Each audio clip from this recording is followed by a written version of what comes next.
জি ভাই, আমরা লাইভ। আচ্ছা।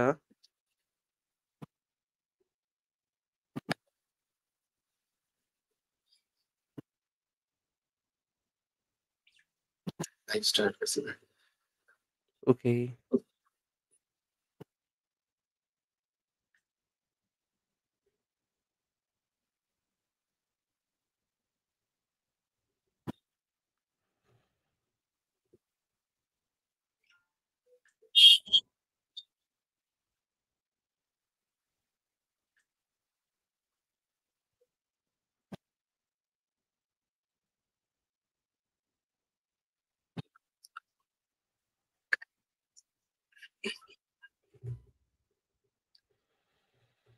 ওকে ভাই। সো আসসালামু আলাইকুম এভরিওয়ান।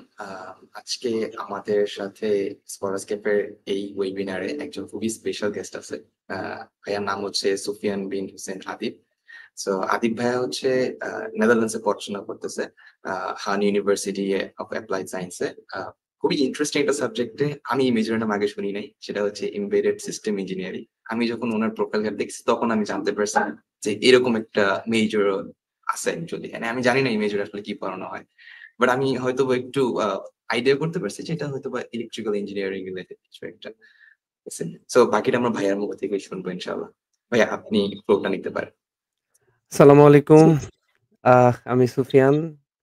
পড়াশোনা করছি হান ইউনিভার্সিটি অফ অ্যাপ্লাইড সায়েন্সে। মৃদুল তো মেনশন করল যে ডিপার্টমেন্ট হচ্ছে এমবেডেড সিস্টেমস ইঞ্জিনিয়ারিং। তো হচ্ছে আমি নেদারল্যান্ডসে এসেছি গত বছর অগাস্টের ১৪ তারিখে আমার ফ্লাইট ছিল। ১৫ তারিখে এখানে এসেছি। আমার ক্লাস শুরু হয়েছিল আ 1st সেপ্টেম্বর থেকে। তো আ জার্নিটা আসলে অনেক আগে থেকে, কারণ বিদেশে পড়াশোনার ইচ্ছাটা আমার অনেক আগে থেকেই ছিল।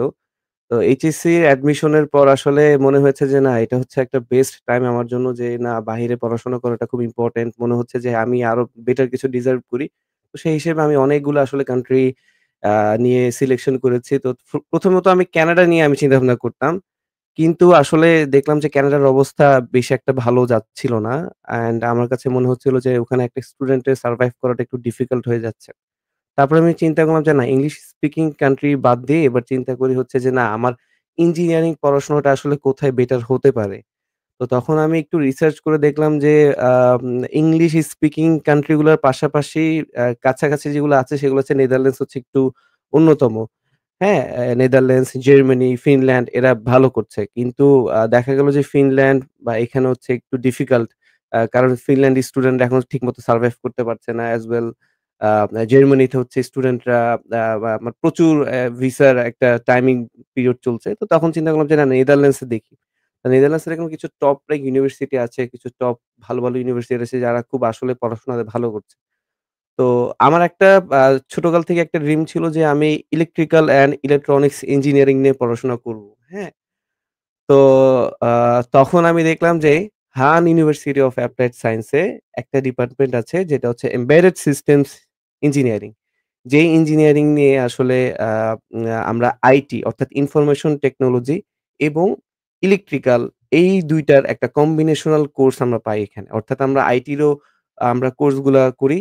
আমরা প্রোগ্রামিং এর কোর্সগুলা করছি, প্রজেক্ট করছি। অ্যাজ ওয়েল আমরা হচ্ছে ইলেকট্রিক্যাল এরও অনেক আ আ কোর্স আমরা করছি। ঠিক আছে? তো এজন্যই এর নাম দেয়া হয়েছে এমবেডেড সিস্টেমস ইঞ্জিনিয়ারিং। অ্যান্ড এটা খুবই একটা রেয়ার সাবজেক্ট। এটাতে চান্স পাওয়াটাই অনেক ডিফিকাল্ট। আমাদেরকে ইন্টারভিউ ফেস করতে হয়েছে। সেখানে প্রফেসরদের অনেক কঠিন প্রশ্নের সম্মুখীন হতে হয়েছে। তারপরে আসলে আমাদেরকে সিলেক্ট আসলে করেছে আমাদের ইউনিভার্সিটি। এটাই আরকি। ওকে ভাইয়া। সো এই এমবেডেড সিস্টেম ইঞ্জিনিয়ারিং এর ব্যাপারে আমার একটু ছোট কোয়েশ্চেন হচ্ছে সেটা, হুম, হুম, এটা যেহেতু আইটি এবং ইলেকট্রিক্যাল ইঞ্জিনিয়ারিং রিলেটেড, তো হুম, এখানে কি আমি এই সাবজেক্টটা পড়ে দুইটা ফিল্ডেই আমি কি আমার জব অপরচুনিটিস হাই থাকবে, এরকম যে আমি দুইটা ডিফারেন্ট পাথওয়ে হুম, চুজ করতে পারবো এরকম হুম। ব্যাপারটা? আচ্ছা, এটা একটা খুব ইম্পোর্টেন্ট প্রশ্ন।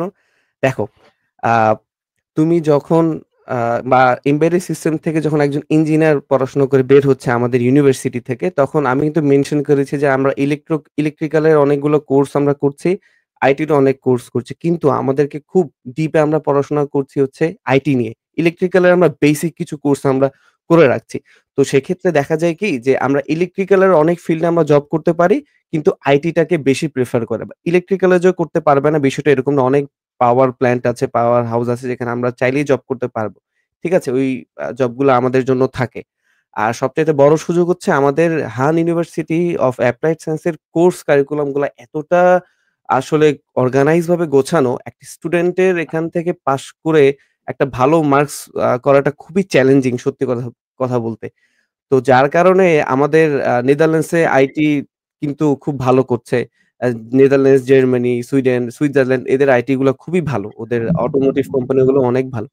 তো ওদের টার্গেট থাকে কি আমাদের ইউনিভার্সিটিতে ওরা প্রতি বছর আসে। আমাদের ইউনিভার্সিটিতে একটা ডে থাকে সেটা হচ্ছে ক্যারিয়ার ডে। তো এই ক্যারিয়ার ডে তে অনেক কোম্পানি আসে, এসে ওরা আমাদের সাথে কথা বলে, আমাদেরকে ওরা অ্যাপ্রোচ করে, আমাদেরকে তারা ম্যানেজ করার চেষ্টা করে যে না হচ্ছে আ আ তুমি আমাদের কোম্পানিতে ইন্টার্নশিপ এর জন্য আসো। হ্যাঁ? আমাদের কোম্পানিতে এই সুযোগ আমরা দিচ্ছি। আমরা হচ্ছে আ বাসা ভাড়া দিয়ে দিচ্ছি। আমরা তোমার যাতায়াত খরচ দিব তোমাকে। সাথে আমরা এটা পেইড ইন্টার্নশিপ থাকবে। অনেক অফার তারা করে। ঠিক আছে?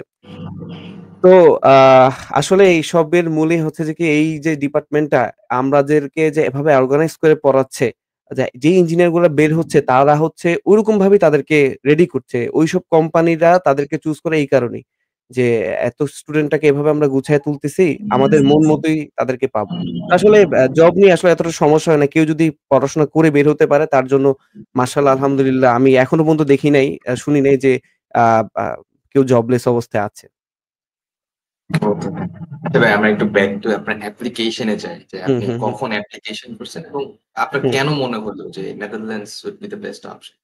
এটার আচ্ছা। ১ম কারণ আমি বুঝতে পারছি যে ইংলিশ হুম, স্পিকিং এখানে একটু হুম, হয়তোবা বেশি। হুম, হুম। এটা একটা কারণ। এক্সাক্টলি, আদার কি এক্সাক্টলি। কারণ আছে? হুম। ইউরোপে কিন্তু তুমি দেখবে প্রতিটা দেশেরই কিন্তু নিজের একটা ল্যাঙ্গুয়েজ আছে, হ্যাঁ? তো ইউরোপের ল্যাঙ্গুয়েজ ব্যারিয়ারটা অনেক ঝামেলা। যেটা তুমি বললা নেদারল্যান্ডসে একমাত্র কান্ট্রি যেখানে 95% ইংলিশ স্পিকিং হয়ে থাকে। ঠিক আছে? এটা তো প্রধান কারণ ছিল আমার। আর 2nd কারণ হচ্ছে নেদারল্যান্ডস কিন্তু আইটিতে আমি কিন্তু মেনশন করেছি। আইটিতে খুব ভালো করছে। ইঞ্জিনিয়ারিং এ খুব ভালো করছে। আমরা অনেকেই জানি না কিন্তু নেদারল্যান্ডস, জার্মানি ওরা ইঞ্জিনিয়ারিং এ খুব ভালো করছে। আর একটু রিসার্চ করলেই আসলে বের হয়ে আসবে। তো আমি যখন দেখলাম যে না ক্যানাডা থেকে আমার আসলে আমি ক্যানাডাতে সারভাইভ করতে পারব না বা আমার জন্য আসলে এটা না। তখন আমি অনেক রিসার্চ করতে, করতে দেখলাম যে নেদারল্যান্ডসে অনেক ভালো, ভালো ইউনিভার্সিটি আছে। যেখান থেকে আমি পড়াশোনা করতে পারলে আমার এই ইন্টারন্যাশনাল ডিগ্রিটা নিতে পারলে মনে হবে যে না মানে আমার আসলেই কিছু একটা করা সম্ভব। তো আমি তখন রিসার্চ করতে, করতে নেদারল্যান্ডসকে ১ম এই দেখলাম যে না এখানে মোটামুটি ভিসাও খুব ভালো হচ্ছে এবং এখানে কিছু টপ নচ ইউনিভার্সিটি আছে যেখানে পড়াশোনা করতে পারলে ভালো সুযোগ আছে। বা পিয়ার ফ্যাসিলিটিস সামনে আপকামিং খুব ভালো কিছু আসবে। তো তখন আমি আ বেশ কয়েকটা ইউনিভার্সিটিতে আমি এপ্লাই করেছি নেদারল্যান্ডসে। তো এপ্লাই করার পর দেখা গেছে কি আচ্ছা এপ্লাইটা আমি করেছি হচ্ছে জানুয়ারিতে। জানুয়ারি, ফেব্রুয়ারি, মার্চ এরকম থেকে আমি এপ্লাই করেছি ফর সেপ্টেম্বর ইনটেক। ঠিক আছে? দেখা গেছে আমার অলরেডি তখন স্টাডি কিছুটা গ্যাপ হয়ে গেছিল। হ্যাঁ? ওই স্টাডি গ্যাপের জন্য আসলে এতটা প্রবলেম হয় নাই। কারণ আমার রেজাল্ট, আমার ইন্টারভিউ ওভারঅল সব ভালো হচ্ছিল। তারপরেও হচ্ছে একটু ইউনিভার্সিটি তারা কনসার্ন ছিল কিছু বিষয় নিয়ে। তো বেশ কয়েকটা ইউনিভার্সিটি থেকে ১ম এ আমি রিজেক্ট হয়েছিলাম। সত্যি কথা বলতে এটা হাইড করে লাভ নেই। বেশ কয়েকটা ইউনিভার্সিটি থেকে রিজেক্ট হয়েছিলাম। তা আমার হান ইউনিভার্সিটি ছিল ১ নাম্বার মানে আমি একদম ৫ নাম্বার লিস্টে আমি রাখছিলাম। নেদারল্যান্ডসে কিন্তু ৫ টা ইউনিভার্সিটিতে এপ্লাই করা যায়। হ্যাঁ? তো হানকে আমি রেখেছিলাম ৫ নাম্বারে। ঠিক আছে? কারণ হানে হচ্ছে দেখা গেছে কি যে তখন বাংলাদেশি স্টুডেন্ট একটু অ্যাকসেপ্টেন্স এ তাদের কম। তো সেই হিসেবে হানকে আমি ৫ এ রাখছি। আর হানও খুব ভালো করতেছে মোটামুটি ওই সময় দেখতেছিলাম। তো যাক হানে আমি ইন্টারভিউ দিয়েছি।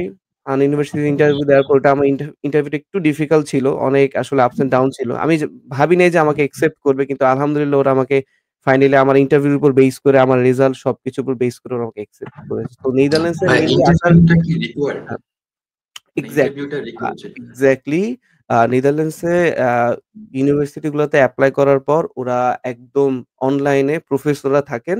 তুমি যেই সাবজেক্ট রিলেটেড আ যেই সাবজেক্টের জন্য এপ্লাই করবা ওই সাবজেক্টের উপর প্রফেসর থাকবে। উনি তোমাকে আ আ সা যাবতীয় সব বিষয় প্রশ্ন করবে এবং হচ্ছে উনি অ্যাসেসমেন্ট করবে। উনার কাছে যদি মনে হয় যে না তুমি পারফেক্ট এই ডিপার্টমেন্টের জন্য এবং তুমি এখানে এসে পড়াশোনা করবা তাহলে উনি হচ্ছে আ মুভ ফরওয়ার্ড করে। আদারওয়াইজ উনি রিজেক্ট করে দিবে। ওকে, গট ইট। নেদারল্যান্ডসে কি মানে নিজে, নিজে অ্যাপ্লিকেশন করা যায় নাকি হচ্ছে হ্যাঁ। এজেন্সির কাছে আ থাকে? এটা আসলে আ আ খুবই ভালো একটা প্রশ্ন। নিজে, নিজে এপ্লাই করাটা আমি মনে করি সেফ। নিজে, নিজে অবশ্যই এপ্লাই করা যায়। এটা কোনো ব্যাপারই না। আমার YouTube এ অলরেডি আমি ফুল ডিটেইলস জি ভাই। অ্যাপ্লিকেশন প্রসেস নিয়ে আমি একটা ভিডিও দিয়েছি। সেখানে মেনশন করেছি কি, কি ডকুমেন্টস লাগবে এবং কিভাবে স্টেপ বাই স্টেপ এপ্লাই করবেন। হ্যাঁ? আমরা যেরকম কানাডা, অস্ট্রেলিয়া, USA আমাদের কি করতে হয়? আমাদের আ ইউনিভার্সিটি গুলা আগে বের করতে হয়। এরপরে আমরা তাদের অ্যাপ্লিকেশন পোর্টালে যেয়ে নিজে হয়তো একটা অ্যাকাউন্ট খুলতে হয়। এরপরে হচ্ছে আমরা অ্যাপ্লিকেশন করি, সাবমিট করি। কিন্তু নেদারল্যান্ডসে এরকম কিছু না। একটা থার্ড পার্টি থাকে, একটা ওয়েবসাইট থাকে যেটার নাম হচ্ছে স্টাডি লিংক, হ্যাঁ? ওই স্টাডি লিংকে ওখানে আমাদের একটা অ্যাকাউন্ট খুলতে হবে। অ্যাকাউন্টটা ফ্রিতে খুলতে হয় আরকি পাসপোর্ট ভেরিফিকেশন এর মাধ্যমে। তারপরে ওই অ্যাকাউন্টেই আন্ডারে সব ইউনিভার্সিটি থাকে। হ্যাঁ? এবং ওই অ্যাকাউন্টের থ্রুতেই হচ্ছে আ আমরা এপ্লাই করি। দেন হচ্ছে আমাদেরকে মেইল করে যে, ঠিক আছে তোমার ইন্টারভিউ ডেট এটা অথবা বলে যে, না তোমার এই কাগজপত্র লাগবে এগুলো জমা দাও।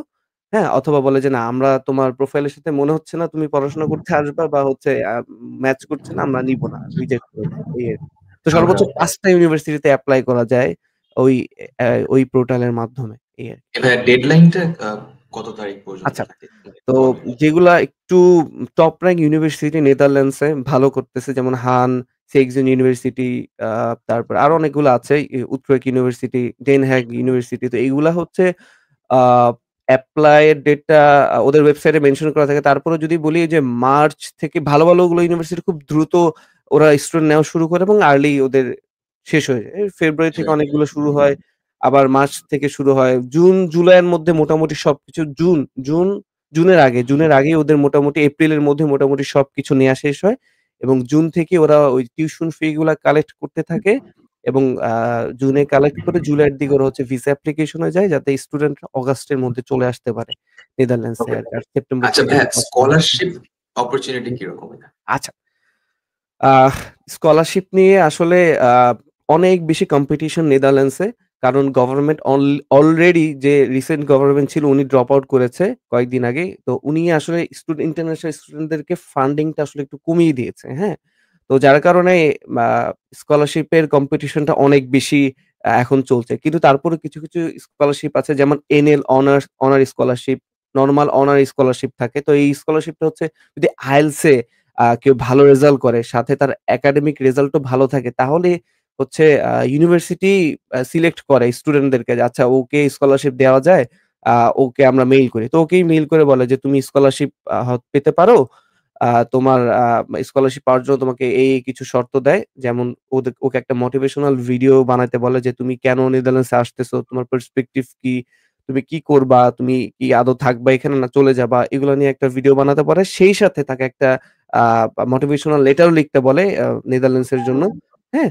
তো এইগুলা লিখে সিভি সহ জমা দিতে বলে। তখন ওইসব জিনিসগুলো তারা গভর্নমেন্টকে পাঠায়। যদি মনে হয় যে না এটা সেই স্টুডেন্টটা ভ্যালিড তাই সে এখানে এসে পড়াশোনা করবে। তখন গভর্নমেন্ট আসলে ওখান থেকে আবার সিলেকশন করে। যে না ওকে এই স্কলারশিপ তো এই স্কলারশিপটা হচ্ছে এটার নাম হচ্ছে অনার স্কলারশিপ। তো এই স্কলারশিপটা যদি কেউ পায় সেক্ষেত্রে ওকে ১ম বছরে ৳৫,০০০ স্কলারশিপ দিবে। অর্থাৎ টিউশন ফি কিন্তু normally applied science and university গুলাতে ১০,৫০০ বা ১২,০০০ বা ১৩,০০০ হয়ে থাকে। হ্যাঁ? আপ টু 14,০০০ এরকম হয়ে থাকে। তো ওখান থেকে আসলে ৳৫,০০০ তাকে ১ম বছরে স্কলারশিপটা দিবে। ঠিক আছে? এবং সে যদি রেজাল্টটা আ ক্যারি করতে পারে, একটা ভালো মার্কস এবং হচ্ছে একটা ভালো সিজি নিয়ে থাকতে পারে, সেক্ষেত্রে তাকে হচ্ছে পরের বছরগুলো থেকে হচ্ছে তাকে €২৫০০ মানে ৳২,৫০০ তাকে হচ্ছে স্কলারশিপ দিবে এই আরকি। আর যদি সামহাউ কেউ যদি এই স্কলারশিপটা না পায় শুরুতে, হ্যাঁ? তাহলে তার জন্য শুধু অনার্স স্কলারশিপ আছে যেটা হচ্ছে আ তাকে রেজাল্ট দিয়ে একটা ভালো রেজাল্ট করে গভর্নমেন্টকে এবং ইউনিভার্সিটিকে প্রুভ করতে হবে যে না আমি এই স্কলারশিপটা পাওয়ার যোগ্য রাখি। তো সেক্ষেত্রে সে 2nd ইয়ারে হতে এপ্লাই করবে। এপ্লাই করলে গভর্নমেন্ট যদি মনে করে যে না ইট ইস সুইটেবল ফর হিম দেন তারা হচ্ছে স্কলারশিপটা দিবে। ওকে ভাইয়া। সো স্কলারশিপের যে অ্যানুয়াল স্কলারশিপের যেটা কথা বলতেন, এটার সিস্টেমটা হুম, হচ্ছে যে ইউনিভার্সিটি আমাকে ইমেইল করবে। আমাকে এক্সাক্টলি নিজে থেকে কিছু করতে হবে না ফার্স্ট এ। না, নিজে থেকে ফার্স্টলি কিছু করতে হবে না। তুমি যদি এলিজিবল হও ইউনিভার্সিটি ওরাই তোমাকে মেনশন করবে। হ্যাঁ। ইনস্ট্রাকশন দিবে আমাকে। হুম। ওকে। আচ্ছা ভাইয়া, এছাড়া যে স্কলারশিপ গুলোর কথা বললেন, এগুলা মানে এই স্কলারশিপ গুলো পাওয়া কিরকম টাফ? কম্পিটিশন কিরকম? দেখো একটা আহ ক্লাসের মধ্যে সর্বোচ্চ স্টুডেন্ট ওরা নেয় ৩০ থেকে ৪০ জন সর্বোচ্চ। আমি দেখেছি ইলেকট্রিক্যালে দেখেছিলাম লাস্ট ইয়ারে মানে ফার্স্ট ইয়ারে আমার যে ফ্রেন্ড আছে ওর থ্রুতে আমি জানতে পারছি যে মোটামুটি 60 to 70 এরকম স্টুডেন্ট ছিল। ঠিক আছে? তো ওখান থেকে আসলে ওরা ১৫ থেকে ২০ জন এটা আমি নন ইউরোপিয়ানদের কথা বলছি। কারণ আমাদের নন ইউরোপিয়ানে তো আমাদেরকে টিউশন ফি অনেক টাকা দিয়ে পড়তে হয়। আর ইউরোপিয়ানদের জন্য তো ফ্রি টিউশন মানে একেবারেই কম। যেটা না বললেই চলে আরকি। তো অ নন ইউরোপিয়ানদের ধরো ১৫ থেকে ১০ জন এরকম ওরা সিট রাখে। তো ওই স্টুডেন্টদের মাঝখানেই ওরা দেয়। তো ওখান থেকেই আসলে সিলেকশন হয় যে কয়জন পাবে কি পাবে না এই আরকি। আর আরেকটা স্কলারশিপ আছে অরেঞ্জ স্কলারশিপ। এগুলা আসলে যাদের IELTS অনেক বেশি থাকে আ আ গভর্নমেন্ট তাদেরকে ফান্ডিং গুলা দেয়। তো ওইগুলো আসলে তেমন একটা পাওয়া যায় না। তো সবচাইতে বেশি পাওয়া যায় NL অনার্স স্কলারশিপ যেটা এটাই আরকি। তবে আইএলটিএস এর কথা বলেন, আইএলটিএস হুম। স্কোরের কথা বলেন। তো এটা রেঞ্জটা কিরকম থাকতে হয়? আর মানে যদি ভালো IELTS 7 একটা স্টুডেন্ট যদি 7 তুলতে পারে অথবা 6.5 এ রাখতে পারে, তাহলে তার জন্য ওভারঅল আরকি। ওভারঅল যদি আমি বলব 7 থাকাটা হচ্ছে সিকিউর। 7 থাকলেই হচ্ছে মোটামুটি আ তারা ডাকে আরকি। আর নো ব্যান লেস দ্যান 6 থাকলেই হয়েছে, সমস্যা হয় না। ওকে ভাইয়া, একটা ইম্পোর্টেন্ট কোয়েশ্চেন এখন আমি হুম, বলবো সেটা হচ্ছে আ সবাই বলে নেদারল্যান্ডসের জন্য মানে নেদারল্যান্ডস সবাই পড়তে চায়। ইংলিশ স্পিকিং হুম। সবাই ঠিক সবকিছু ঠিক আছে। বাট একটা রিজনে কেউ যেতে চায় না সেটা হচ্ছে এখানে নাকি টিউশন ফিস এবং লিভিং কস্ট এর টাকা আগে পাঠাতে হয়। এইটা কি আচ্ছা। সত্য কিনা? এটার পিছনে আরেকটা ঘটনা আছে। যদি মেনশন বলো তাহলে আমি ঘটনাটা শেয়ার করব। জি ভাইয়া, শিওর। আচ্ছা। তা কোনো একটা সময় নেদারল্যান্ডস হচ্ছে স্টুডেন্টের জন্য একটা সুখের স্বর্গ ছিল। যেখানে স্টুডেন্টরা আসতো, প্রচুর ইনকাম করত। সত্যি কথা বলতে অনেক টাকা ইনকাম করত। হ্যাঁ? ইনকাম করে তারা নিজের লিভিং এক্সপেন্স ও দিতে পারত, টিউশন ফিও কভার করতে পারত। কোনো সমস্যাই ছিল না। কিন্তু আ আমরা যারা বাঙালিরা আছি, আমরা তারপরে পাকিস্তানি এবং ইন্ডিয়ান আরো কিছু আ মানুষ আছে অন্যান্য কান্ট্রির তারা আসতো, এসে করত কি? পড়াশোনাটা আসলে কন্টিনিউ করত না। তুমি একটা জিনিস নরমালি দেখো, আমি আমার কথাই বলি। আমি আমাদের নেদারল্যান্ডসে স্টাডি পারমিটের সাথে আমরা ওয়ার্ক পারমিট পাই 16 আওয়ার্স মানে ১৬ ঘন্টার বেশি আমরা জব করতে পারব না। আমি যদি সপ্তাহে ৮ ঘন্টা বা ১০ ঘন্টা জব করতাম, আমার অবস্থা খারাপ হয়ে যেত। ঠিক আছে? আমার যে ডিপার্টমেন্ট এত প্রেশার থাকতো, পড়াশোনার সুযোগটা আমার জন্য কমে যেত যত বেশি কাজ করতাম। তো একটা স্টুডেন্ট হইতো কি দেখা গেছে সপ্তাহে সে ১৬ ঘন্টা না সে ২০ ৩০ ঘন্টা ৪০ ঘন্টা চলে যেত। তাহলে তুমি মনে করো আমি বললাম ৮ ঘন্টা ১০ ঘন্টা ১২ ঘন্টা করলে স্টুডেন্টের জন্য ডিফিকাল্ট হয়ে যায় পড়াশোনা মেইনটেইন করে তার থাকা, খাওয়া, তার বাজার হতে শুরু করে সবকিছু মেইনটেইন করতে হয় কিন্তু। ঠিক আছে? তা পাশাপাশি যদি এই এত লং লাস্টিং জব গুলা করে তাহলে সে পড়াশোনা করবে কখন? তো হয় কি তার রেজাল্টটা ড্রপ করত এবং তারা একটা সময় যেয়ে ড্রপ আউট হয়ে যেত কোর্স থেকে। সে পড়াশোনা করত না। এটা একেবারে স্বাভাবিক যে তুমি আসছো, তুমি মাসে ৩ থেকে ৪ লাখ টাকা ইনকাম করতেছো। হ্যাঁ? তোমার মাসে ৩ থেকে ৪ লাখ আর তোমার বছরে এরকমই। দেখো কত লাখ টাকা হয়ে যাচ্ছে। তা একটা স্টুডেন্ট যখন এই লোভটা সামলাতে না পারে তখন হয় কি সে ডাইভার্ট হয়ে যায় পড়াশোনা থেকে। অ্যান্ড সত্যিকার অর্থে তখন সে ড্রপ আউট হয়ে যায় আর পড়াশোনাটা করতে পারে না। তা এরকম randomly হচ্ছে এটা একটা চেইন রিঅ্যাকশন এর মতো কেমিস্ট্রি চেইন রিঅ্যাকশন এর মতো এটা হয়েই যাচ্ছে। তখন গভর্নমেন্ট সিদ্ধান্ত নিচ্ছে যে না আমাদের এই জায়গাটা একটু স্ট্রিক্ট হওয়া দরকার। তখন তারা কি করছে? টিউশন ফি এক ধাপে বাড়ায় দিছে। হ্যাঁ? টিউশন ফি বাড়ায় দিছে এবং তারা এভাবে আগে স্টুডেন্টরা ১ মাস ২ মাসের টিউশন ফি দিয়ে আসতো। অথবা তারা একটা রেজিস্ট্রেশন ফি দিয়ে চলে আসতো। তাদের কোনো টিউশন ফি ছিল না। হ্যাঁ? এসে বাকিটা দিত। কিন্তু এখন দেখা গেছে কি তারা ব্লকের অ্যামাউন্টটা বাড়ায় দিছে। তারা হচ্ছে টিউশন ফি ১ বছরের টিউশন ফি দিয়ে আসতে হবে। তোমাকে অ্যাকোমোডেশন এর খরচ দিয়ে আসতে হবে। মানে অনেক টাকা। আমি যদি আমার কথা বলি, আমি বাংলাদেশ থেকে আসার সময় আমাকে এখানে প্রায় ৩৪ লাখ টাকা দিতে হইছিল।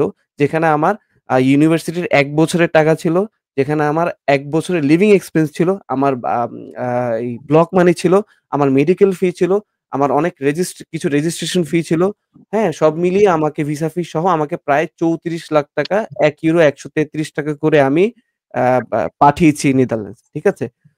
তো বুঝাই যাচ্ছে কারা আসে এই এত টাকা দিয়ে নেদারল্যান্ডসে এই মানে এজন্যই তারা এত বেশি হার্ড করছে। স্টুডেন্টরা আসে, এসে পড়াশোনা করতে চায় না। এই আরকি।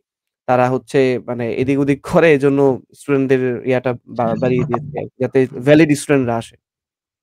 তবে এখানে আমার একটা ফ্রেন্ডের একটা কোয়েশ্চেন ছিল এরকম যে হুম, কোন ইউনিভার্সিটিতে এরকম নাকি কন্ডিশন আছে যে আমি যদি 70% দেই বা জাস্ট শুধুমাত্র টিউশন হুম, ফিসটা পাঠাই তাহলে হুম। নাকি ওরা অ্যাকসেপ্ট করে। হ্যাঁ, হ্যাঁ, তো এই এক্সাক্টলি ক্ষেত্রে কি নেদারল্যান্ডসে কিছু ইউনিভার্সিটি আছে যারা হচ্ছে উইথআউট ব্লক মানি, হ্যাঁ? ব্লক মানি এবং অ্যাকোমোডেশন মিলে কিন্তু আমাকে প্রায় ১৬ থেকে ১৭ লাখ টাকা পাঠাতে হইছে।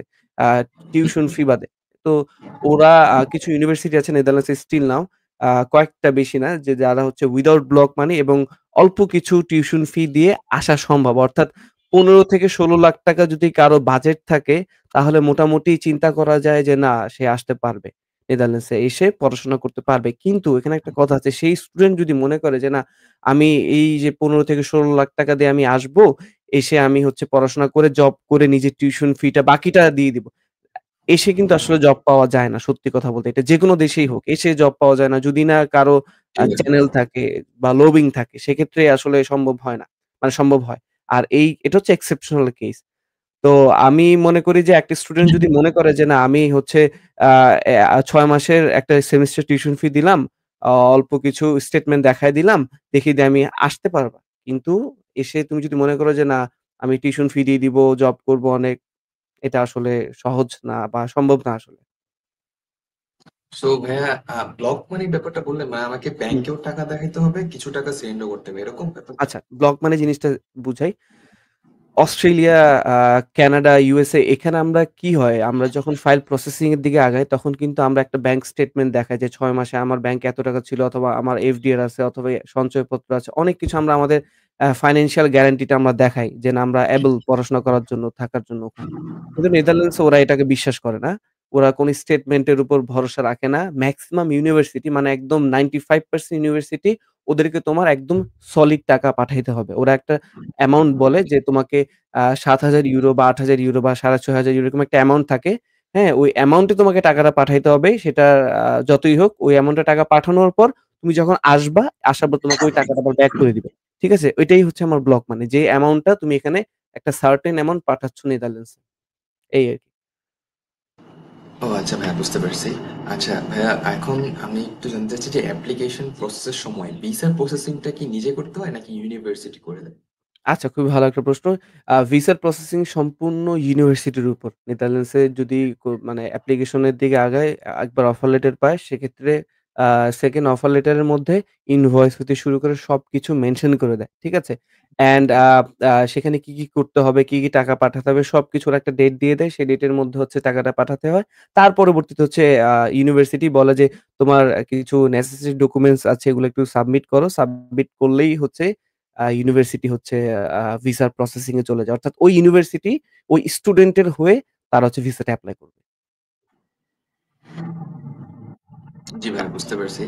আচ্ছা ভাইয়া, ইন দ্যাট কেস তাহলে আমাকে হচ্ছে যে বেসিক্যালি আমার ইউনিভার্সিটি ভিসার জন্য এপ্লাই করবে। আমাকে যে জাস্ট হুম। ডকুমেন্ট গুলো সাবমিট করতে হবে এম্বাসিতে যাওয়ার হ্যাঁ, জন্য। হ্যাঁ, হ্যাঁ। আর এক্সাক্টলি এখানে নাকি ডকুমেন্টস ইন্টারভিউ হ্যাঁ। আছে? ভিসা ইন্টারভিউ যেটাকে না, বলে। না ভিসার কোনো ইন্টারভিউ নাই।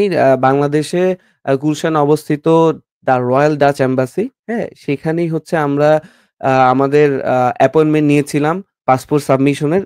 এখানে জাস্ট পাসপোর্টটা সাবমিট করে আসি। যখন আমরা আইএনডি অ্যাপ্রুভালটা পেয়েছি। আইএনডি অ্যাপ্রুভাল বলতে হচ্ছে ভিসা অ্যাপ্রুভাল যেটা হয়, হ্যাঁ? ভিসা অ্যাপ্রুভাল হয়টা হচ্ছে যখন ইউনিভার্সিটি আমাদের হয়ে ভিসাটা এপ্লাই করে। তখন হচ্ছে আইএনডি অ্যাপ্রুভালটা আসবে। ১৭ থেকে ১৮ দিন। যদি আমাদের সব ডকুমেন্টস ঠিক থাকে, ভিসা দেওয়ার যোগ্যতা রাখি, সেক্ষেত্রে হচ্ছে আ আ আইএনডি অ্যাপ্রুভালটা চলে আসে। আর আইএনডি অ্যাপ্রুভাল আসলে আমরা হচ্ছে একটা অ্যাপয়েন্টমেন্ট নিই পাসপোর্ট সাবমিট করার। তো ওই ডেটে যেয়ে আমরা হচ্ছে পাসপোর্টটা সাবমিট করে ওখানে জাস্ট ইনিশিয়াল কিছু প্রশ্ন করে। জাস্ট এটা নরমাল বেসিক প্রশ্ন। নিজের নাম জাস্ট ভেরিফিকেশন করে আরকি। নিজের নাম সবকিছু জিজ্ঞেস করে পাসপোর্টটা নিয়ে নেয়। ফিঙ্গারপ্রিন্ট দিতে হয় এবং সাথে একটা রিসিট দিয়ে দেয়। ওই রিসিটের মধ্যে মেনশন করা থাকে আমি পাসপোর্টটা কবে কালেক্ট করতে আসবো। ঠিক আছে? তো তার পরবর্তীতে আসলে ওই ডেটে কালেক্ট করে যেকোনো সময় ফ্লাই করা যায় নেদারল্যান্ডস। ওকে ভাই। আচ্ছা এখানে ভাইয়া কতদিন সময় লাগে এই ভিসা প্রসেসিং এবং এভরিথিং? আহ আমি পেয়েছিলাম ১১ দিনের মাথায় আমি ভিসা পেয়ে গেছিলাম। আমার আইএনডি অ্যাপ্রুভাল চলে এসেছিল ১১ দিনের মাথায়। তবে আ ন্যাচারাল ভাবে যদি চিন্তা করি সেক্ষেত্রে ২৭-২৫ দিন তাদের ওয়েবসাইটে এরকম বলা আছে। আমার স্পেসিফিক খেয়াল নাই। ২৫ থেকে ২৭ দিন এরকম বা ২০ থেকে ২৫ দিন রেঞ্জ। এই দিনের মধ্যে সে একটা ডিসিশন পেয়ে যাবে।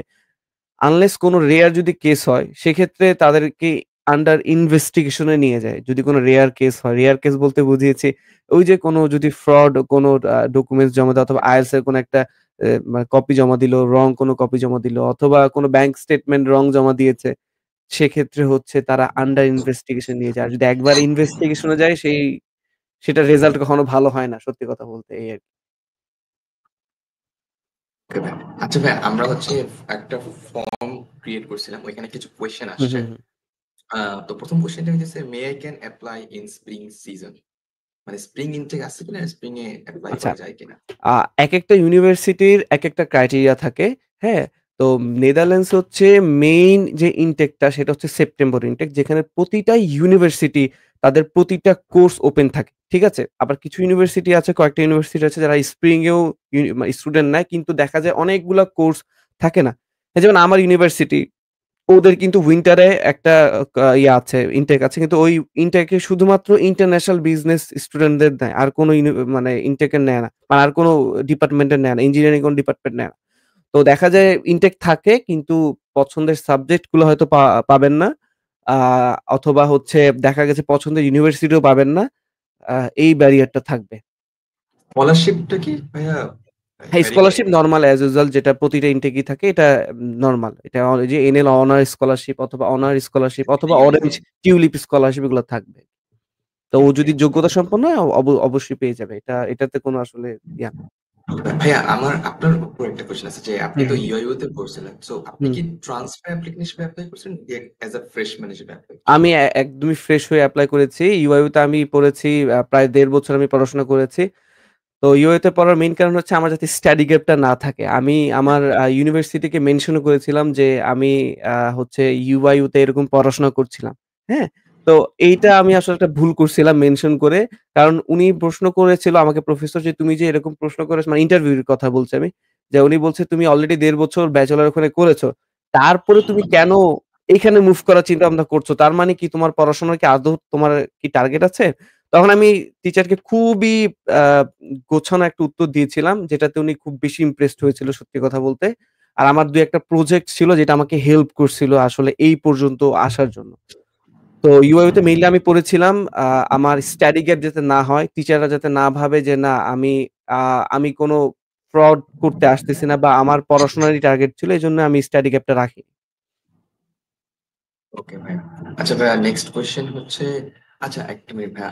ইউআইইউ তে, আচ্ছা আমি ইউআইইউ এর কথা এজন্য জিজ্ঞেস করলাম, যারা হুম, হচ্ছে ১ বছর পরে ট্রান্সফার হিসেবে এপ্লাই হুম, করতে চাইবে, হুম। এটা কি পসিবল কিনা? এটা পার্শিয়াল ভাবে পসিবল। এখন আ দেখো, আমার ইউনিভার্সিটির কারিকুলামটা বলি তোমাকে। আমাদের হচ্ছে ব্লক সিস্টেমে আমরা পড়াশোনা করি। অর্থাৎ আমাদের প্রতি সেমিস্টার হচ্ছে ৩০ ক্রেডিট থাকে। হ্যাঁ? যেরকম আমার ইউনিভার্সিটিতে বাংলাদেশ ইউনিভার্সিটিতে দেখা গেছে যে তুমি মিড পর্যন্ত একটা পরীক্ষা দিছো, এরপরে ফাইনাল এক্সাম দিচ্ছ, তোমার কোর্স শেষ হয়ে যাচ্ছে। আমাদের কিন্তু এখানে এরকম না। আমরা একটা সেমিস্টারে ৩০ ক্রেডিট কমপ্লিট করি। কিভাবে? আমরা যে মিড এক্সামটা দেই, হ্যাঁ? এই মিড এক্সামটাকে আমরা বলি হচ্ছে পিরিয়ড 1 এক্সাম। আর মিডের পরে যে ফাইনাল এক্সামটা তোমরা দাও, সেটাকে আমরা বলি পিরিয়ড 2, যেটা হচ্ছে সেমিস্টার ফাইনাল। অর্থাৎ প্রতি পিরিয়ডে আমরা ১৫ ক্রেডিট শেষ করি। ঠিক আছে? আমাদের কোর্সগুলো এরকম করা থাকে যে ১৫ ক্রেডিটটাকে এভাবে ভাগ করা হইছে যে ৫ ক্রেডিট সফটওয়্যারে, ৫ ক্রেডিট হার্ডওয়্যার এবং ৫ ক্রেডিট প্রজেক্টে। ঠিক আছে? এখন সফটওয়্যারের আন্ডারে আবার অনেকগুলা কোর্স থাকে। হার্ডওয়্যারের আন্ডারে অনেকগুলা কোর্স থাকে। প্রজেক্টের আন্ডারে খালি একটা প্রজেক্ট থাকে। প্রজেক্ট আমরা কি বেসিস এ করি? আমরা হার্ডওয়্যার এবং সফটওয়্যারে যে পড়াশোনাটা করি সেটা আমরা ইমপ্লিমেন্ট এ যাই প্রজেক্ট। ঠিক আছে? তো এখন দেখা গেছে যে কেউ যদি হার্ডওয়্যারের আন্ডারে কেউ কোন সাবজেক্টে ফেইল করে, সেক্ষেত্রে তার পুরা ক্রেডিট ব্লক হয়ে যায়। কোন ক্রেডিটই পাবে না। বাকি সাবজেক্টগুলোতে সে যতই ভালো রেজাল্ট করুক, কোন ক্রেডিটই সে পাবে না। এখন দেখা গেছে যে আমরা বাংলাদেশে একটা সাবজেক্ট শেষ করতেছি, একটা ক্রেডিট পাচ্ছি। তো এটা তো আমার এই কারিকুলামের সাথে মিলছে না, তাই না?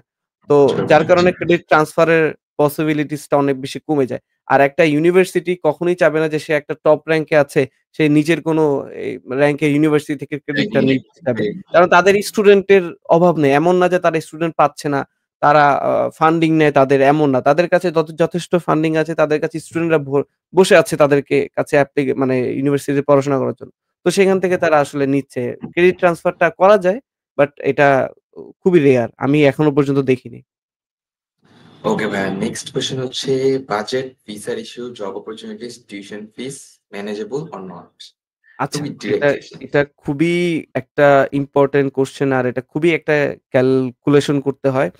দেখো, আমার কথাটা আমি শেয়ার করি। আমার ১ বছরের টিউশন ফি আমি আমার মম অ্যান্ড ড্যাড আমাকে দিয়েছিল।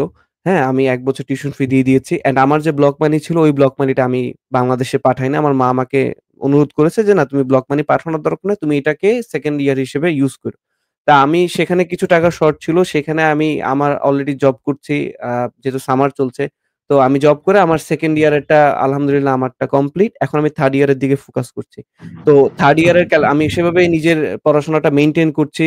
আমি আমার পা আনুষঙ্গিক খরচগুলো আমি সেভাবে মেইনটেইন করছি। সবকিছু আমি আমার একটা সুন্দর একটা রুলস এর দিকে নিয়ে যাচ্ছি। একটা স্টুডেন্ট যদি এখানে আসার পর যদি তার অনেক আসলে মানে তুমি যখন ইনকাম করবা, হ্যাঁ, তখন তুমি দেখবা যে তোমার ফ্রেন্ড এরকম আ বা Nike পড়তেছে, Adidas পড়তেছে, এই করতেছে মানে অনেক কিছু, হ্যাঁ? তো ওইগুলো তোমাকে সামলাইতে হবে লোভটা। আমি নিজেকে এভাবে সামলাচ্ছি। আমি চিন্তা করতেছি যে না আসলে সুযোগ আছে এগুলা ইনশাআল্লাহ ফিউচারে সুযোগ থাকবে, হ্যাঁ? তো নিজেকে নিজের অনেক ইচ্ছাকে আমি বিসর্জন দিচ্ছি এই মুহূর্তে, হ্যাঁ?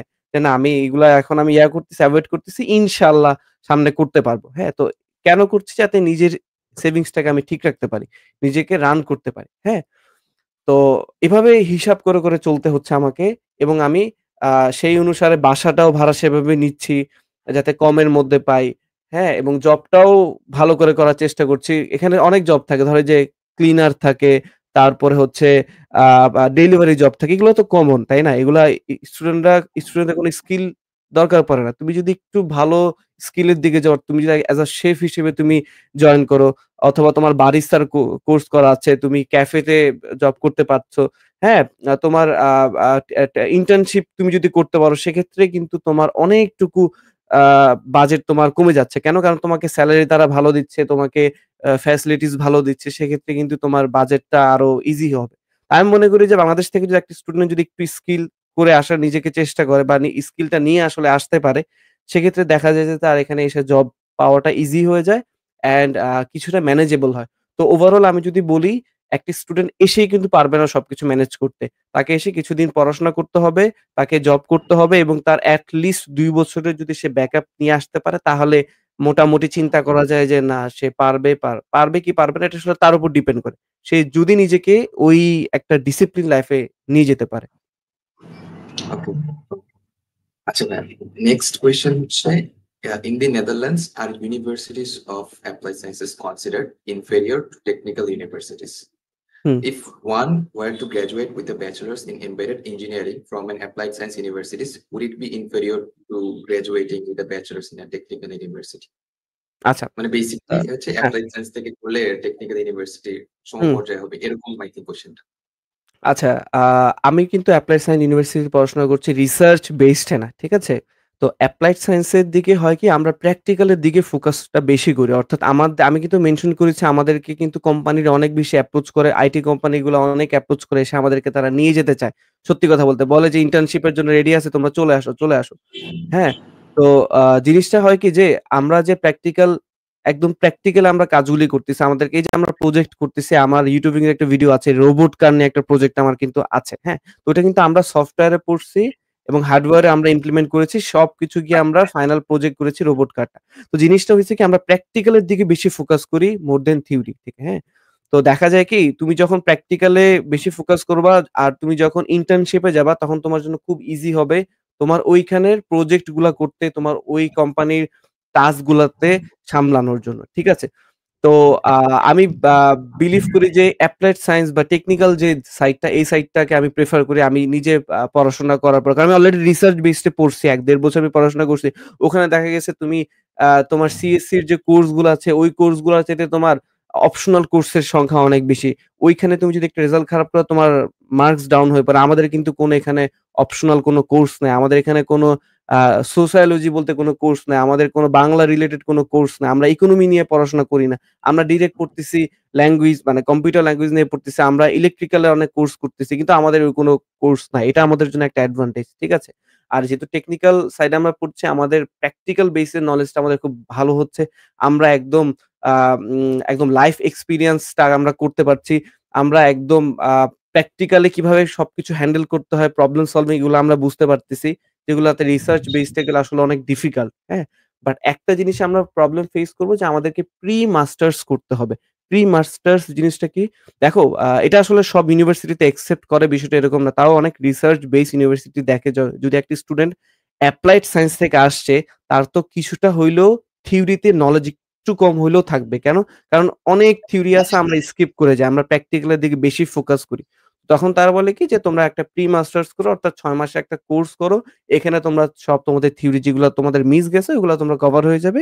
তারপরে তোমরা মাস্টার্স এ তোমরা কন্টিনিউ করতে পারবা। তো এই প্রবলেমটা ফেস করি। আর যেগুলা আমি মেনশন করেছি আ টেকনিক্যাল সাইড গুলা ওগুলা এই আরকি। জি ভাই, বুঝতে পারছি। আচ্ছা ভাই, নেক্সট কোয়েশ্চেন হচ্ছে how are the living costs in Arnhem and Nijmegen? I don't know. Nijmegen. Okay. So a Um, is আর্নহেম it হচ্ছে একটা feasible for one?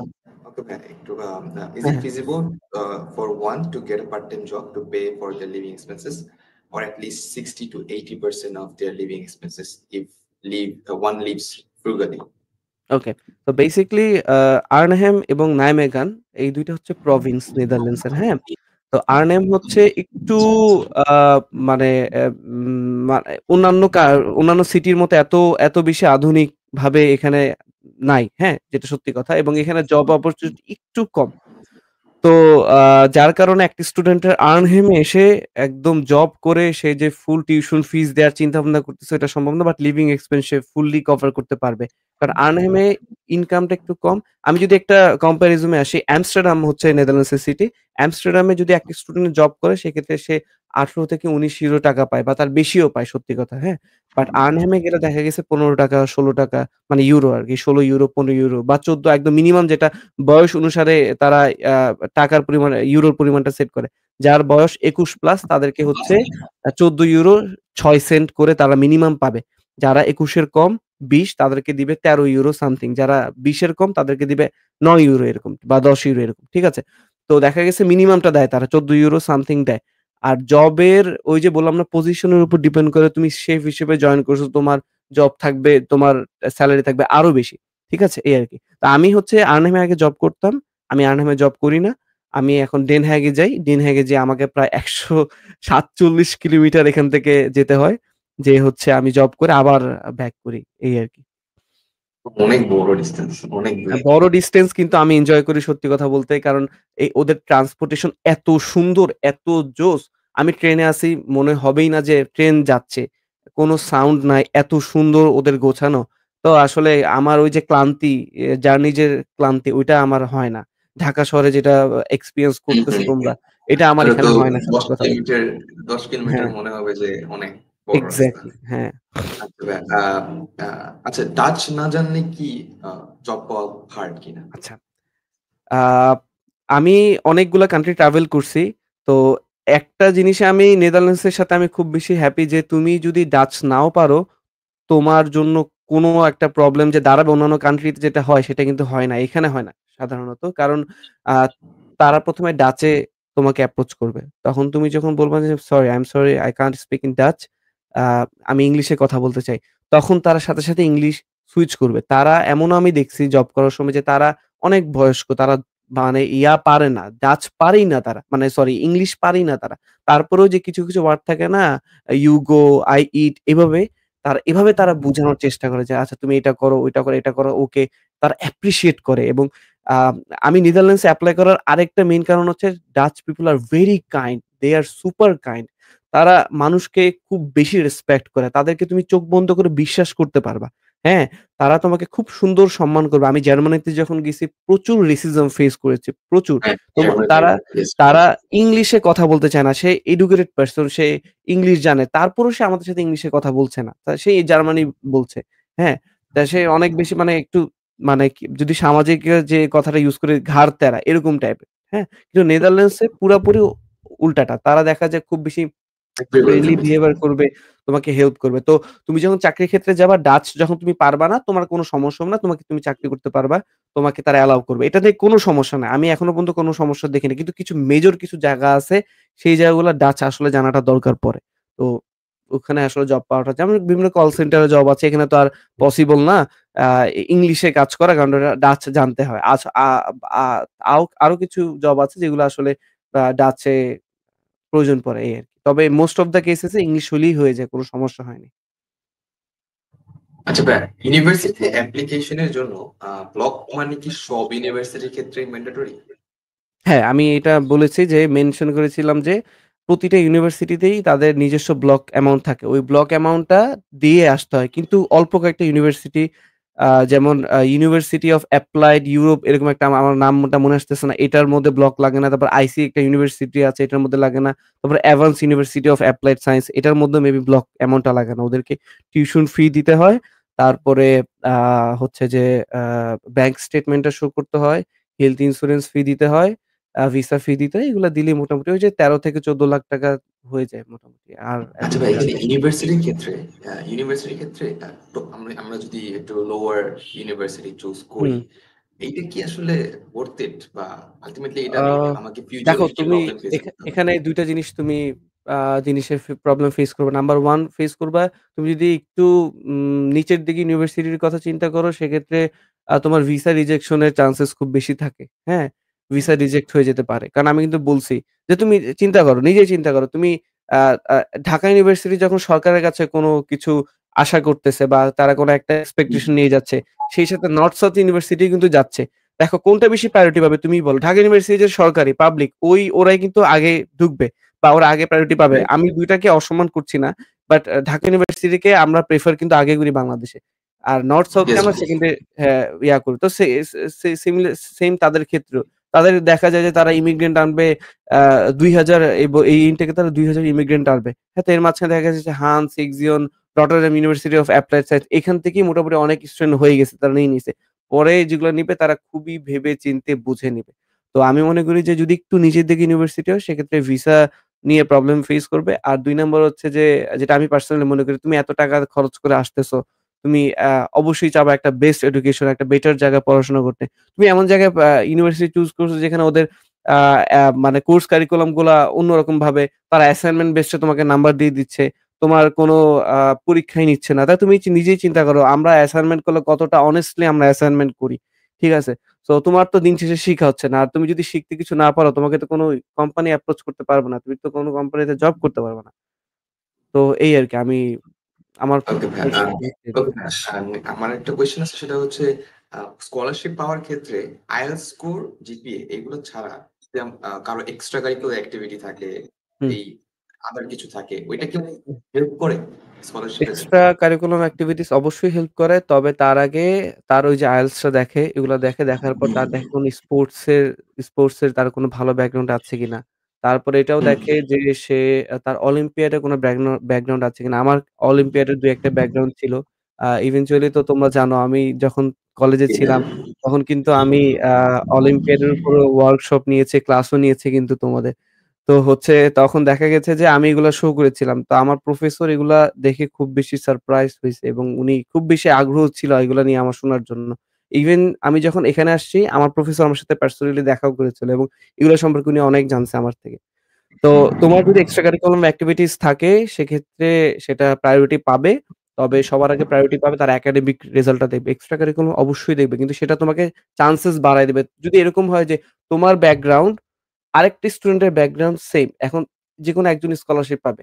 তখন রেজাল্টের পর তারা দেখে যে কার এক্সট্রা কারিকুলাম এক্টিভিটিস এ কে ভালো করতেছে। তখন সেই হিসেবে স্কলারশিপটা তারা দিবে। আচ্ছা ভাই, আমরা এখন একটু কমেন্ট থেকে একটা ২ টা কোয়েশ্চেন আছে সেটা নিবো। হুম। ওকে। All the students are studying in Netherlands from Bangladesh to how the success rate is? আচ্ছা।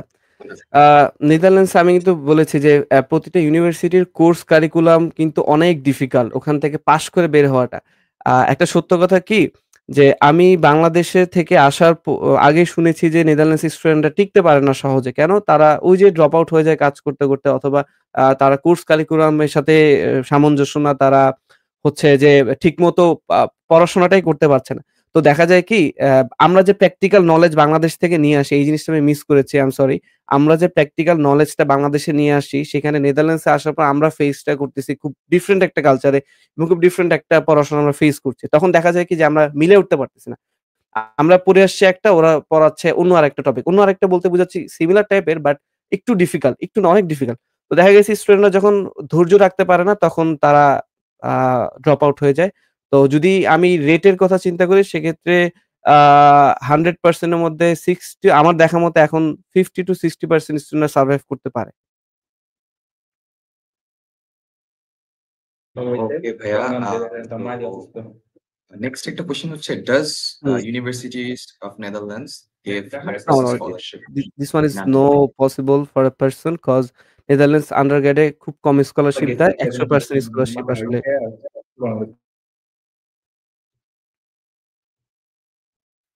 আচ্ছা ভাই, এবার আমি একটু আমার একটা পার্সোনাল কোয়েশ্চেন করি। সেটা হচ্ছে, হুম। আ ইউরোপে পড়া বেটার নাকি আমেরিকা বা কানাডা এগুলাতে পড়া? কালচারটা আচ্ছা কিরকম? আপনার দেখো, এক্সপেরিয়েন্স কিরকম? প্রথমত হচ্ছে তুমি ইন্টারন্যাশনাল ডিগ্রি নিচ্ছ। তুমি নেদারল্যান্ডসে পড়াশোনা করো আর তুমি কানাডাতে পড়াশোনা করো। তুমি ইন্টারন্যাশনাল ডিগ্রি নিচ্ছ। কিন্তু আ আমি আমার আমি তো আসলে অস্ট্রেলিয়া, কানাডা ওখানে আমি ট্রাভেল করিনি, আমি জানিও না। কিন্তু আমি আমার ফ্রেন্ডদের কাছ থেকে শুনেছি। আমি অনেক ফ্রেন্ড আছে আমার নেদারল্যান্ডস থেকে তারা আমেরিকায় চলে গেছে। হ্যাঁ, এরকম অনেক ফ্রেন্ড আছে। তাদের কাছ থেকে আমি শুনেছি যে আ আ তাদের কথা শুনে আমার মনে হয়েছে যে অস্ট্রেলিয়া, কানাডা, ইউএসএ ওরা হচ্ছে ওভার রেটেড। আর নেদারল্যান্ডস হচ্ছে আন্ডার রেটেড।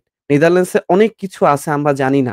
আমরা ঘাঁটি না বিধায় আমরা জানি না। আমরা সবসময় ইজি পড়ি, আমরা সবসময় আড়ং পড়ি। যার কারণে আমাদের মনে হয় ইজি আড়ং অনেক ভালো। কিন্তু বাংলাদেশে কিন্তু ওই ব্র্যান্ড বাদে আরো অনেক ব্র্যান্ড আছে যারা পরিচিত না কিন্তু তাদের কাপড়ও কিন্তু ভালো। বিষয়টা ঠিক এরকম। নেদারল্যান্ডস হচ্ছে একটা শান্তিপূর্ণ জায়গা। যেখানে তুমি স্বাধীনভাবে ঘুরতে পারবা, স্বাধীনভাবে চলতে পারবা। তুমি রাত ৩ টার দিকে রাস্তায় হাঁটতেছো, তোমাকে কেউ গুলি করবে না, যেটা জার্মানিতে হয় হঠাৎ করে। তুমি রাস্তায় এই যে দেখো কয়েকদিন আগে ইউএসএ তে একটা পুলিশ অফিসারকে বাংলাদেশে উনাকে মেরে ফেলা হইছে কিন্তু, হ্যাঁ? বন্দুকযুদ্ধে ডাকাতদের। আমি নেদারল্যান্ডসে আসার পর এরকম কোন কেস দেখিনি আমি। হ্যাঁ? আমি একটা ইনসিডেন্ট শেয়ার করি। ৩ দিন আগে আমার ট্রাভেল ক্যানসেল হয়ে গেছিল। আমি লাস্ট ট্রেনে আমি নেদারল্যান্ডসে আমি আসি। হ্যাঁ? মানে সরি আমি আমার সিটিতে আসি। পড়াশোনা মানে কাজটা শেষ করে। আমার হইছিল কি আমি আ যখন দেখি আমার হঠাৎ করে ১১টা ১২টা ১০ এর ট্রেন আমার ক্যানসেল হয়ে গেছে। এখন আমি কি করব? তখন আমি ট্রেন ম্যানেজারের কাছে যাই যে, "দেখেন আমার এটাই লাস্ট ট্রেন ছিল। আমাকে আর্নহেম পৌঁছাইতে হবে।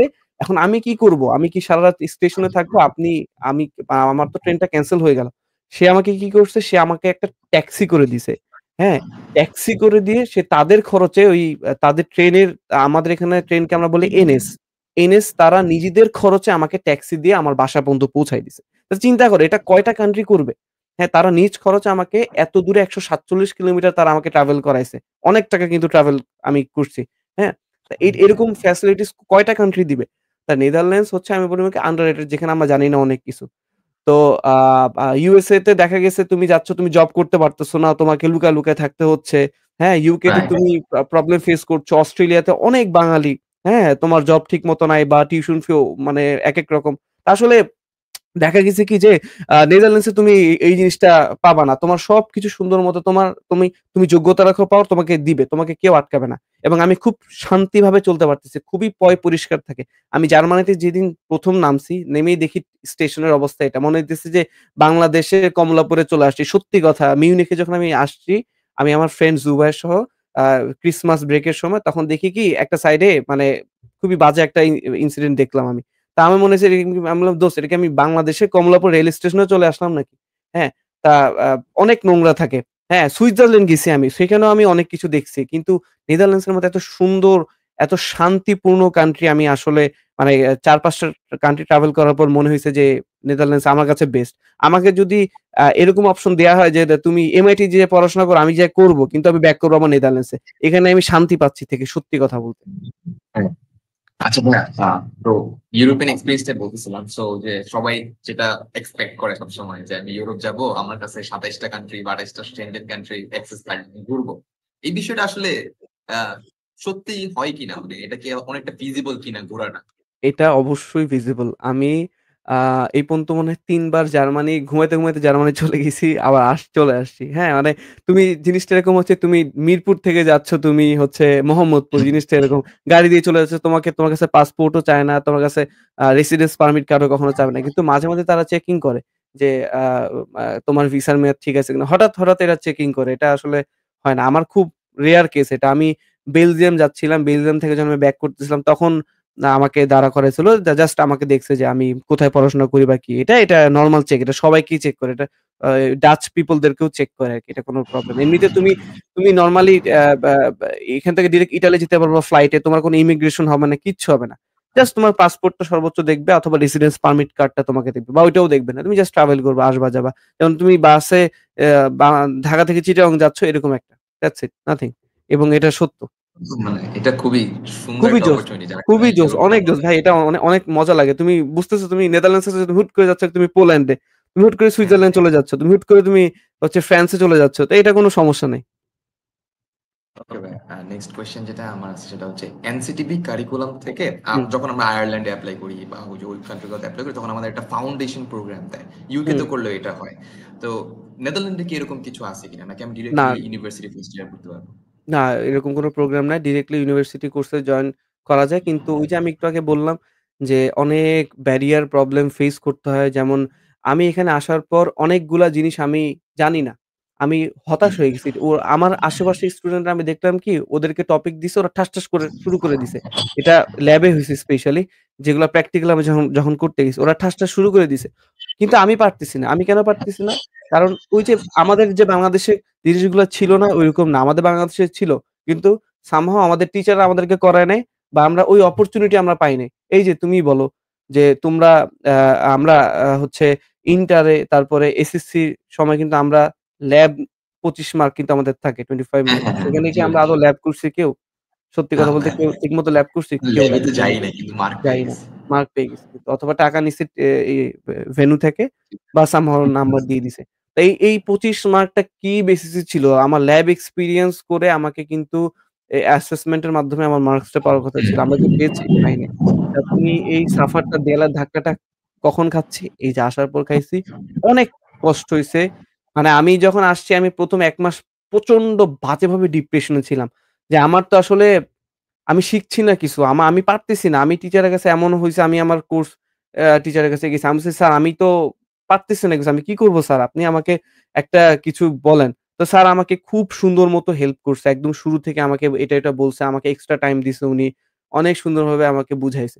তো এনসিটিবি কারিকুলাম থেকে যে প্রবলেমটা ফেস করে স্টুডেন্টরা সেটা হচ্ছে আ আ ওদের আমাদের কারিকুলামটা গোছানো থাকে না। এত বেশি অর্গানাইজ থাকে না। কিন্তু ইন্টারন্যাশনাল এই কারিকুলামটা খুব বেশি গোছানো থাকে। যেখানে স্টেপ বাই স্টেপ স্টুডেন্টরা রেডি থাকে। এখন ভাই তুমি বাংলাদেশ থেকে আসতেছো। তোমার কারণে তো ওরা আলাদা একটা কারিকুলাম করবে না, তাই না? ওরা ওদের কারিকুলাম করতেছে। ওরা একটা স্টুডেন্টকে ছোটবেলা থেকে যেভাবে বড় করতেছে এডুকেশন এর দিক থেকে, তোমার জন্য তো চেঞ্জ করবে না, আমার জন্য তো চেঞ্জ করবে না, তাই না? তো ওই কালচারে এসে মানে এই কালচারে এসে আমাদেরকে পড়তে হচ্ছে। সো ওদেরটাই আমাদেরকে ধরতে হচ্ছে। তো এইজন্য আলাদা কোনো এক্সট্রা কিছু ওরা করায় না। ওরা ধরে নেয় যে তুমি করে আসছো। নেক্সট একটা কোয়েশ্চেন সেটা হচ্ছে এটা এডুকেশন রিলেটেডই। মানে রিসার্চ অপরচুনিটি এখানে কিরকম? আন্ডার গ্র্যাজুয়েট স্টুডেন্টরা কি রিসার্চ করতে পারে কি? হ্যাঁ, অবশ্যই রিসার্চ করতে পারবে। রিসার্চ নিয়ে কোনো সমস্যা নেই। কিন্তু কথা হচ্ছে রিসার্চ করার জন্য তোমাকে রিসার্চ বেসড ইউনিভার্সিটি গুলা ধরতে হবে। বেস্ট, হ্যাঁ? যেমন বেস্ট। ইউনিভার্সিটি অফ আচ্ছা। আমস্টারডাম, ইউনিভার্সিটি অফ উট্রেক্ট, তারপরে হচ্ছে আ TUDF অ্যাপ্লাইড সায়েন্স এই গুলো একটু আরকি। Project based, right? এক্সাক্টলি। আচ্ছা, তোমার আচ্ছা। রিসার্চ নিয়ে আলাদা ইউনিভার্সিটিতে পড়তে হবে। তুমি যে এমন না যে আমার ইউনিভার্সিটি রিসার্চ করতে পারবা এমনটা না। পারবা। তোমাকে তারা তুমি যা বলো তোমাকে সব ফ্যাসিলিটিস তারা তোমাকে দিবে। এক্সট্রা তোমার কোর্সের বাইরে ফ্যাসিলিটিস দিবে। কিন্তু তুমি সময়টা পাবা না। তুমি জব করে তুমি পড়াশোনা মানে নিজের কোর্সের পড়াশোনাই তো সামলাতে পারবা না। এমবেডেড সিস্টেমস এ এত প্রেশার ইলেকট্রিক্যাল আমি দেখছি আমার ফ্রেন্ডদেরকে, আমার মেকানিক্যাল এ দেখলাম, অটোমোটিভ এ দেখলাম ওদের এত প্রেশার না আমাদের এত বেশি প্রেশার। আমরা মাথা ঘুরাতে পারি না। এত বেশি আমাদের প্রেশারে থাকতে হয় সত্যি কথা বলতে। আচ্ছা ভাইয়া, লাস্ট একটা কোয়েশ্চেন দিয়ে আমরা আজকের ওয়েবিনার শেষ করব। আমি জানি কোয়েশ্চেনটা ইররিলেভেন্ট, তাও একটু করার জন্য করি আরকি যে পিআর অপরচুনিটি কিরকম? মানে আচ্ছা, এটা নিয়ে অনেকের কোয়েশ্চেন থাকে। এবং আচ্ছা। আপনি এটা নিয়ে একটা ভিডিও আই থিংক করছিলেন স্পাউস নিয়ে আসা যায় কিনা হ্যাঁ, এরকম হ্যাঁ, একটা আমি বিষয়। এটা পিয়ার রিলেটেড না। এটা স্পাউস ভিসা আ যারা স্পাউস নিয়ে আসতে চায় তাদের অনেক প্রশ্ন ছিল এটা নিয়ে। আমি এইজন্য একটা বিস্তারিত ভিডিও আচ্ছা যাই হোক। তো পিয়ার পিআর নিয়ে ফ্যাসিলিটিস আ নেদারল্যান্ডসের পিয়ার কিন্তু তুমি যদি একটু কম্পারিজম এ যাও, একটু উপরের দিকে কিন্তু ১ থেকে ৩ এর মধ্যে ওদের পাসপোর্টটা আছে। হ্যাঁ? ডাচ যে পাসপোর্ট এটাকে রয়াল পাসপোর্ট বলা হয় কিন্তু। তো আ দেখা যায় কি যে নরমালি যেটা হয় তুমি যদি ৫ বছর এখানে লিগালি থাকো, হ্যাঁ? এবং আ ৪ বছর তোমার যদি স্টাডি পারমিট থাকে এবং ১ বছর তুমি যদি কাজ করো সেক্ষেত্রে তুমি পিআর এর জন্য এলিজিবল হবা। কিন্তু এখানেও কিছু কথা আছে। তোমাকে ডাচ যেমন আমরা আইএলটিএস এর আমাদের মার্কস এর উপর ডিপেন্ড করে আমাদের A2 লেভেল, B2 লেভেল থাকে না? তো রাইট, সেইম ওদেরও রাইট। একটা ডাচের একটা লেভেল থাকে। ওই লেভেল পর্যন্ত তোমাকে শিখতে হবে। অথবা তোমার যদি কোন জব তুমি পাও, ওই জব যদি তোমার হয়ে স্পন্সর করে তোমাকে, তাইলে আ তোমার পিআর এর জন্য সুযোগটা বেড়ে যাবে। এখন ধরো তুমি একটা জব করতেছো, মানে পড়াশোনা শেষ করার সাথে কিন্তু জব আছে মোটামুটি। এখন তুমি একটা জব করতেছো রাইট। যে ৪,০০০ ৫,০০০ ইউরো তুমি পাচ্ছ, হ্যাঁ? এখন ওই জবটা তোমাকে ১ বছরের কন্ট্রাক্ট দিবে। তারপরে তোমার যদি জবের ওই পিরিয়ড টাইমটা যদি খুব ভালো তুমি রেজাল্ট ব্যাক করো, সেক্ষেত্রে দেখা যাবে কি যে ওই তোমার যে বস উনি যদি তোমার উপর স্যাটিসফাই থাকে, উনি তোমার হয়ে আবার ইয়ার কাছে এপ্লাই করবে যে, "না ওকে আমি লাইফ টাইম এর জন্য চাই। অ্যান্ড হচ্ছে ওর পিআর এর আপনি ব্যবস্থা করেন।" হ্যাঁ? ওইটাকে আমি স্পন্সর বলতেছি। সো ভাইয়া তাহলে এই যে ওয়ার্ক পারমিটটা ১ বছরের হয়। ১ম এ তোমাকে ওয়ার্ক পারমিট ১ বছর দিবে। তারপরে সে যদি মনে করে যে না তাকে আরো ১ বছর আমি দেখব, সে তোমাকে হয়তো আরো ১ বছর দিবে। ইন দ্যা মিন টাইম আসলে তোমার এপ্লাই করতে হয়। একটু ডিফিকাল্ট বাট ইম্পসিবল না, ডুয়েবল, অবশ্যই ডুয়েবল। Okay ma'am. সো আর আপনার জন্য এই এই কিছু এই এই ইমিগ্রেশন এর রুলস টা আসলে এটা একেকটা সময় একেকভাবে চেঞ্জ হইতে থাকে। এটা আমারটাই যে আজীবন থাকবে বিষয়টা এরকম না। এটা একেকটা রাইট, কান্ট্রি তারা যেকোনো সময় চেঞ্জ করতে পারে। এই আরকি। রেস্ট্রিকশন আসে যেমন অস্ট্রেলিয়াতে আছে, ইউএসএ তে এখন তো খুবই রেস্ট্রিকশন ট্রাম্প আসার পরে। So believable. এই হচ্ছে অবস্থা। আচ্ছা ভাই আপনার জন্য কিছু উইশেস আছে in the hmm, comments. So hmm. First হচ্ছে তৌফিক আনাম ভাইয়া। So damn proud of you. Proud of how far you have come. The sky's the limit. Okay thank you so তারপর মাচ হচ্ছে তৌফিক ভাই। আরো আছে মঞ্জুর এ গুড জব। দেন হচ্ছে তোমার জন্য অনেক দোয়া করি এবং ধন্যবাদ জানাই। আরো এগিয়ে যাও। আল্লাহ পাক যতদূর নিয়ে যান। তোমার সব মনের আশাগুলো পূরণ করে ইনশাআল্লাহ। আর লাস্ট আপনার মনে হয় কোন একটা ফ্রেন্ড হুম, যে হুম, অনেক হুম, হুম। সিক্রেট। ওকে ভাইয়া থ্যাংক ইউ ভাইয়া। Thank you so much for thank you this so much amazing তোমাকেও। ওয়েবিনার অ্যান্ড অনেক ইনফরমেশন জানতে পারছি। আই হোপ এটা অনেক স্টুডেন্টকে হেল্প করবে। ইভেন আমাকেও হেল্প করতে পারে ইন দ্য ফিউচার নেদারল্যান্ডস এর ইনশাআল্লাহ। ব্যাপারে একটু চিন্তা করার। হুম। আ তো আ যদি নেক্সট এ কোনো কোয়েশ্চেন থাকে বা নেক্সট যদি আরেকবার নেদারল্যান্ডস নিয়ে কোনো একটা ওয়েবিনার করতে আমি অবশ্যই আপনাকে জানাবো। And thank you so much ভাইয়া ফর বিং হিয়ার। আর আমাদেরকে সময় দেওয়ার জন্য আপনাকে অনেক, অনেক ধন্যবাদ। ঠিক আছে, তোমাকেও থ্যাংক ইউ আমাকে এখানে ডাকার জন্য। ইনশাআল্লাহ দেখা হবে যদি নেদারল্যান্ডসে আসো, দাওয়াত রইলো। আর যারা নেদারল্যান্ডসে অ্যাপ্লিকেশন করতে চায় অবভিয়াসলি তারা খুব বুঝে শুনে অ্যাপ্লিকেশন করবে। কারণ আ লাইফ কিন্তু তোমার। হ্যাঁ? তুমি এমন কখনো চিন্তা করবে না যে এখানে এসে আমি সবকিছু করতে পারবো। Best wishes for everyone. ঠিক আছে মৃদুল, ভালো থাকো। ওকে। আর অডিয়েন্সকে আমি একটা কথা বলতে চাই যে আমরা কমেন্টে ভাইয়ার একটা ফেসবুক পেজের এবং ইউটিউব চ্যানেলের লিংক দিয়ে দিব আদিবস অ্যাডভেঞ্চার ব্লগ। ওইখানে হচ্ছে নেদারল্যান্ডসে একটা পার্টিকুলার ভিডিও আছে এবং ভাইয়া সামনে অনেক ভিডিও বানাবে বলছে। সো ওই চ্যানেলটার লিংক এবং ফেসবুক পেজের লিংকটা আমি কমেন্টে পিন করে দিব। So thank you everyone and bye bye ভাইয়া। সো থ্যাংক ইউ ভাইয়া। ঠিক আছে। ওকে। আসসালামু আলাইকুম। ওয়ালাইকুম আসসালাম।